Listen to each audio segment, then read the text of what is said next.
what would be the major changes you'd remember you've seen in Waterford over the years? Well, the amount of people that used to come down to Waterford, anybody from the top of the town just always came down here.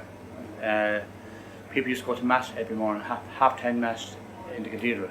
There'd be throngs of people at Mass. You had the St. Patrick's Church there. You had the two presbyteries there. The first one was St. Patrick's. There was 3 or 4 priests there, and the second one was the cathedral. There was 6 priests there.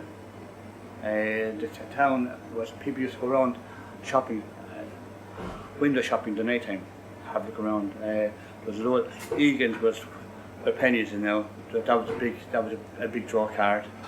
And later on then in the 60s, the Darrell's business supermarket. That was a large supermarket. There was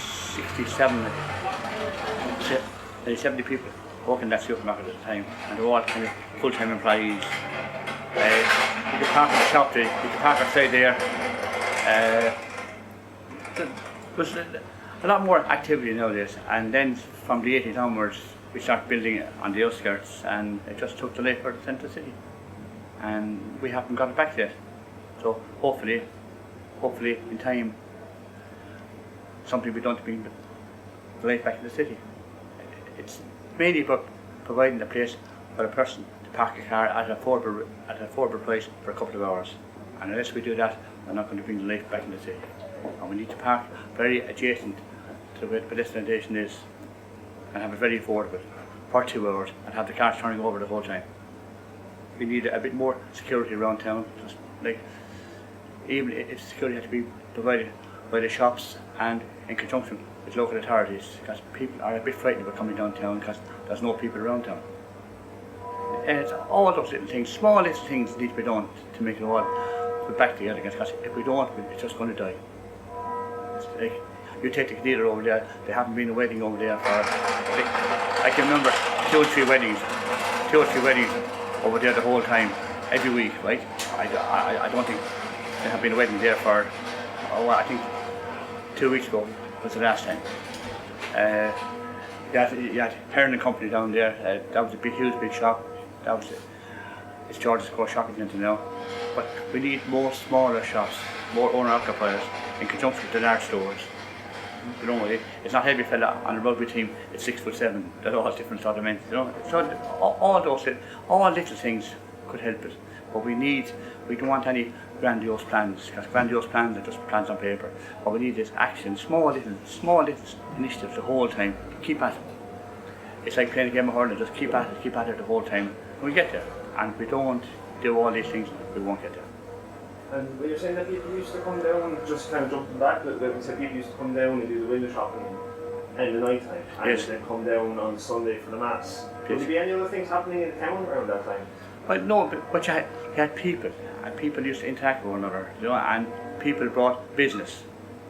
But then again, the town, you can't compare. The town or the city is just more condensed.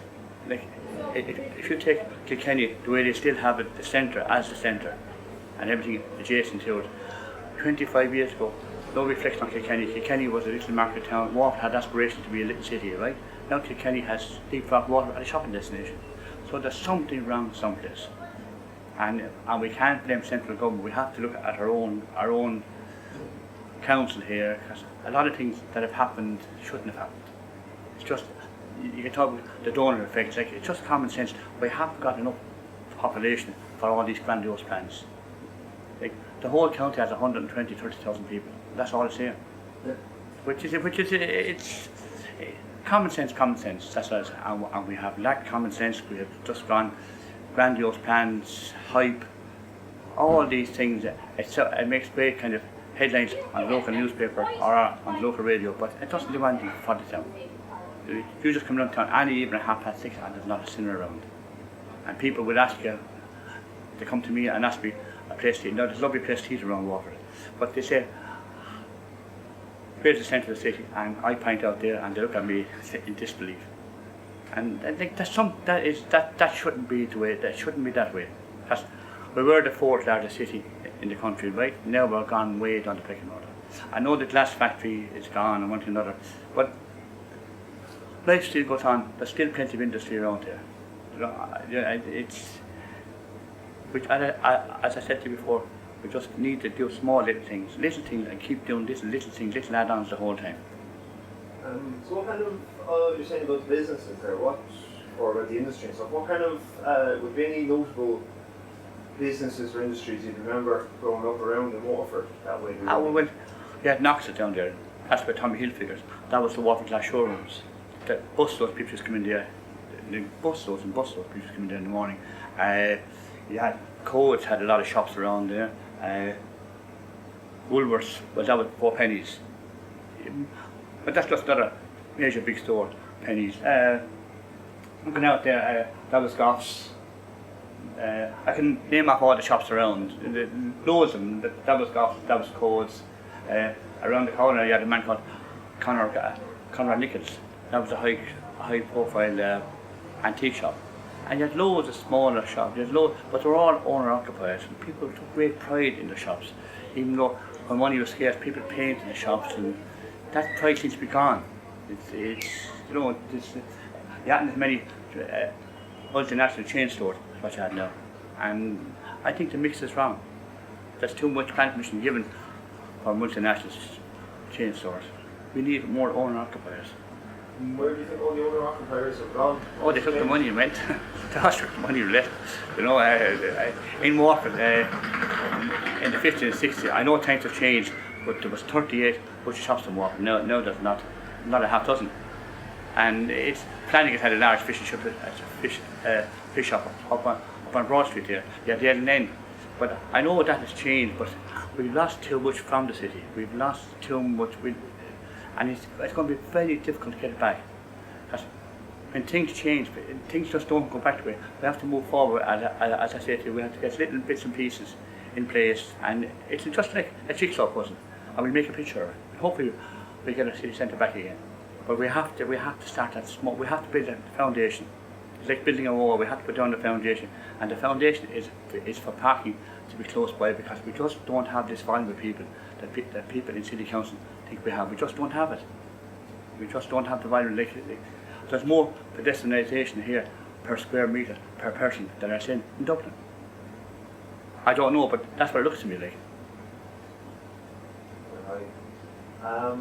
So, in terms of entertainment for people who would be coming into town, so you're saying like we have restaurants and stuff like that. Then to now, so looking back on what would have been the entertainment aspect of things. I can remember the Savoy cinema up there, right? I can remember at that door one evening, it's around October time, and we're trying to take, and there's a queue from the Savoy to that shop door there, and that must be 80 yards. And you had the Regina cinema up there, the Savoy cinema, as I said. They were all major attractions. People used to come to town to go to mass. I know lifestyle has changed, but people still like to go to mass. But you can't park a car anywhere. So people go with a car park. Again, I come back to the point, there's just not enough is here for all the grandiose plans that we have. We need more kind of bread and butter stuff. And that's what I say to you. Okay. And just another little thing as well. We're kind of trying to tie together the different interviews. So you mentioned about the church and the parishes there earlier. What kind of role did the parishes play in Waterford? Well, the cathedral, everybody used to go to the cathedral. There were 7 or 8 masses on Sunday, from 8 o'clock up to 12 o'clock, and it was a big thing just to go into the cathedral, into mass. So that's all those little things. It's a different way of life, but still, as I said, people just like to go to mass there. So you want to do yourself? I will. Yeah, I'll hold on. How much French? Oh no, I'll do that. Okay. Oh yeah, do that. Okay, good. I understand. Are we rolling still there? Yeah. It's difficult to remember on the spot, to remember all the things. But like, you're doing these interviews because you're so disappointed with the way that our city centre has declined. Everybody talks about it. It's terrible. But we have to do something about it. And first of all, it starts with the county council or the city council. But you have a place like what I would call it the Grand Metropolitan Area. We're just calling it this. And it's not a metropolitan area. It's a lovely city. It's a lovely city with a city charter, but it's not a grand metropolitan area like Dublin or London. And there's no point in using these terms. That's self-defeating. It's kind of grandiose plans. So just to round up on the thing of the church, do you remember what kind of role did the church play in the community? A very major role. I suppose religion was the main focus in most people's lives. Well, it has some points, plus points, and some points that weren't so good. But that time is gone, and there's no point in looking back. It's just gone. Life changes, and we have to adapt to it. Just life changes. But it's just an instance of how many people used to come to church. Like, I don't know what the cathedral would hold, but on Sunday, 5 or 6 times, that cathedral would be actually full, and it's just kind of a highlight of people's Sundays, just to go to church there. I remember my own father, there was 10 of us, and I used to pile it onto the car, and we used to go to 9 o'clock mass on Sunday morning. And it was a big thing, and people used to interact, but there's no place for people to interact anymore. You know, and a lot of the older people are actually frightened to come into the city centre, because when you have the lack of people, you have elements that you don't want there really. And we can't blame the guards for everything, or the police for everything. If you have people there, they don't seem to have the same antisocial behaviour as what to do if you have no people there. And people are the key. It's just like playing a football match. I have no spectators. No matter how good the match is, it'll look boring, won't it? So you need people are the key, and we have to bring people back in again. It's that simple. And back when there was more people in the city centre and like the dances, I think you mentioned about Regina. Did you used to go to the Olympia dances? Oh, I often went to Olympia, yeah, and on Sunday night, it used to be on a Friday night and Sunday night. I couldn't go on Sunday on Friday because I used to work often. I saw there's some major stars there. What's the black hair fella? The American what? I know bigger than that. The big American fella. What's no reflection on Brendan Byron now, but Pretty Woman. What's he? He was there 3 or 4 times. Like, there was huge stars there, and it was 7 and 6pence of an ordinary show band. But when the Miami were there and Rise show band, that was 10 shillings, and 10 shillings was a good bit of money. You know, in those days, it was nearly it would be a good day's pay basically. So that was it. And the soccer team in the 60s were very successful, and people just trained us people just go to Dublin and stuff.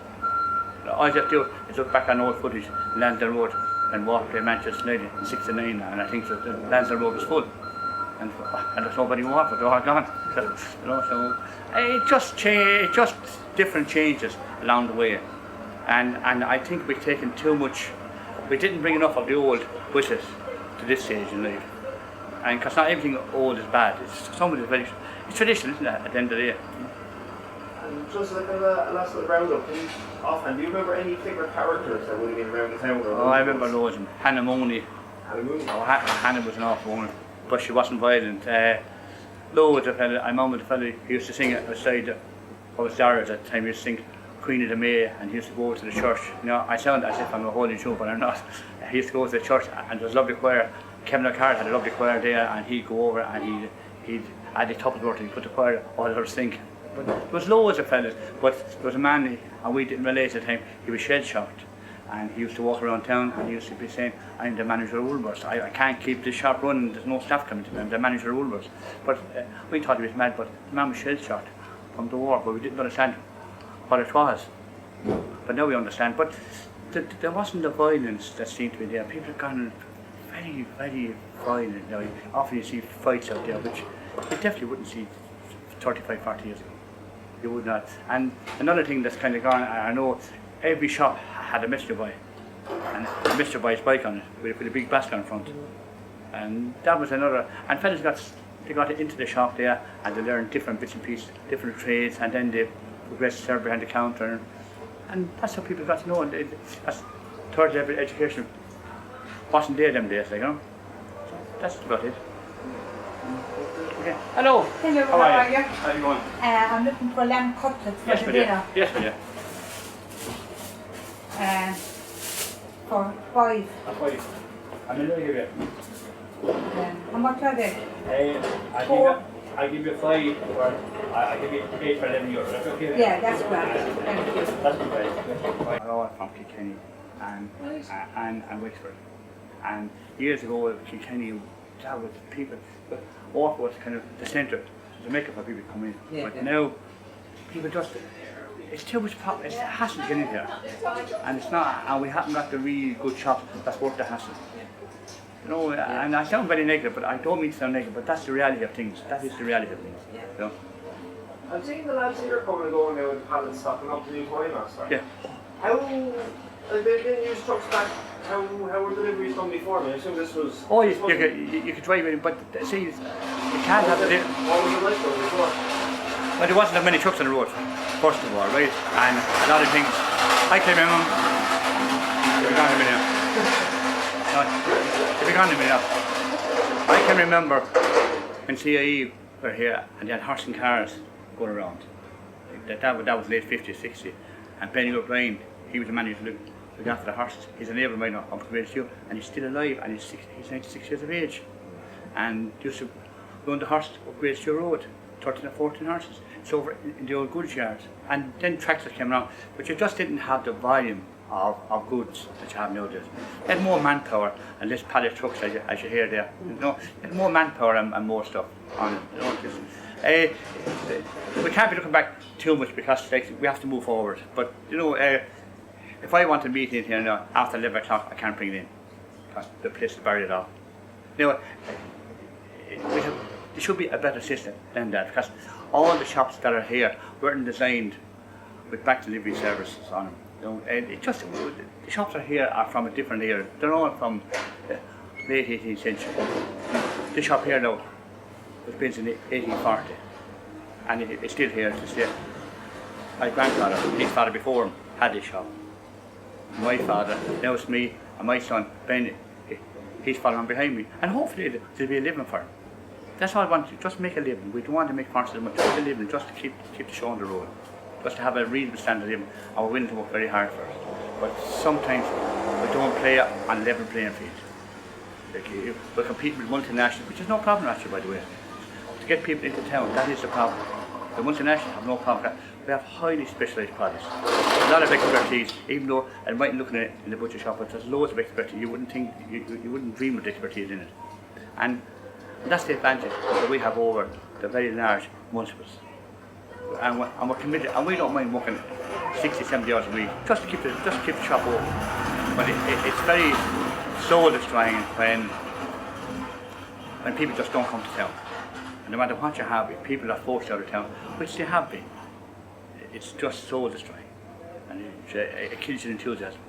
And then you get a busy day, and your enthusiasm is back up again. You know, so hopefully there's more and more busy days. So, Thank you. okay, are we okay that we are? Yeah, that was good. When they see you.